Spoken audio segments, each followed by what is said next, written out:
Job చేస్తున్నావంట కదా, అది కూడా మానేయాలి. మా అమ్మ అట్లేం పట్టించుకోకండి, ఏదైనా నేను చూసుకుంటా. స్వాతి, అత్తయ్య ముందే చెప్పాను కదమ్మా 4 గంటలకు లేవాలని. ఇల్లంతా క్లీన్ చేశాక, స్నానం చేసి, పూజ చేశాక వంట చెయ్యి.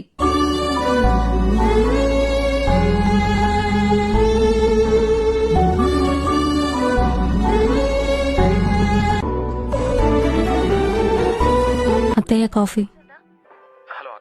అబ్బబ్బా, ఇంత తీపా? ఇంట్లో ఉన్న చక్కెరంతా వేసేసావా ఏంటి? వెళ్ళి తక్కువ చక్కెర వేసి కాఫీ పెట్టి తీసుకురా. అమ్మా స్వాతి, అబ్బాయికి ఆఫీస్ టైం అవుతుంది, టిఫిన్ పెట్టమ్మా. సరే అత్తయ్య. మీ అమ్మగారితో జాబ్ గురించి మాట్లాడుతా అన్నారు. ఇప్పుడు మాట్లాడతా.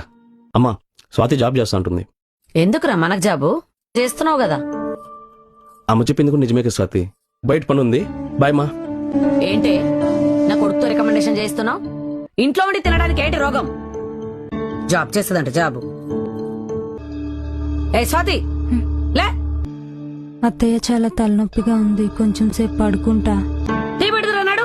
పడుకుంటుందట, పడుకుంటది. ఎక్కడికి రా? అలా సరదాగా బయటకు వెళ్తున్నా. రెడీ ఏముంది చెప్పాలి కదా.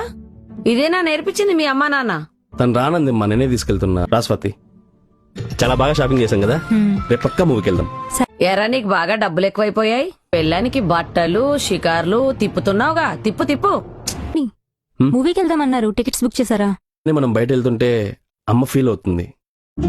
డుగ్గు కోళ్ళు బయటకు వెళ్తే అమ్మ ఫీల్ అవ్వడం ఏంటి? బీట్రూటా?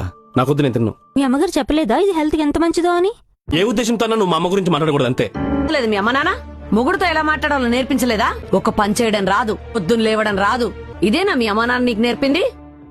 మాట్లాడితే అమ్మా నాన్న అనకండి అత్తయ్య. క్యాజువల్ గా మీ అమ్మగారు అన్నందుకే మీకు అంత కోపం వచ్చింది. మీ అమ్మగారు నన్ను ప్రతిరోజు మీ అమ్మ నేర్పించలేదా, మీ నాన్న నేర్పించలేదా, మీ అమ్మా నాన్న ఇదేనా నేర్పించారు, ఇదేనా నేర్చుకున్నామని ప్రతిరోజు నన్ను సూటిపోటు మాటలు అంటూనే ఉన్నారు. నేను 25 ఏళ్ళు ఒకలా పెరిగాను. సడన్ గా ఇప్పుడు వచ్చి 4 గంటలకే ఇంటి పని చెయ్యి, వంట పని చెయ్యి అంటే నాకు కష్టంగానే ఉంటుంది. ప్రతిరోజు పని చేస్తూనే ఉన్నాను. ప్రతిసారి మీరు నన్ను తిడుతూనే ఉన్నారు. కోడలు కొడుకు బయటకెళ్తే చూడలేరు, కోడలేమైనా కొనుక్కొని ఇంటికి తీసుకొస్తే ఫీల్ అయిపోతారు. 25 ఏళ్ళు పెంచిన తల్లిదండ్రులు వదిలేసి నేను ఇంటికి వచ్చాను. పిల్లమ్మే కదా నేను పెళ్లి కొప్పుకున్నాను. నాకంటూ కొన్ని ఆశలున్నాయి అత్తయ్య. ఆ ఆశలు చంపుకొని నేను బతకలేను. ఆ రోజు మీరు నాకు పెళ్లి చూపుల్లో చెప్పారు, ఈ రోజు నేను మీకు చెప్తున్నా.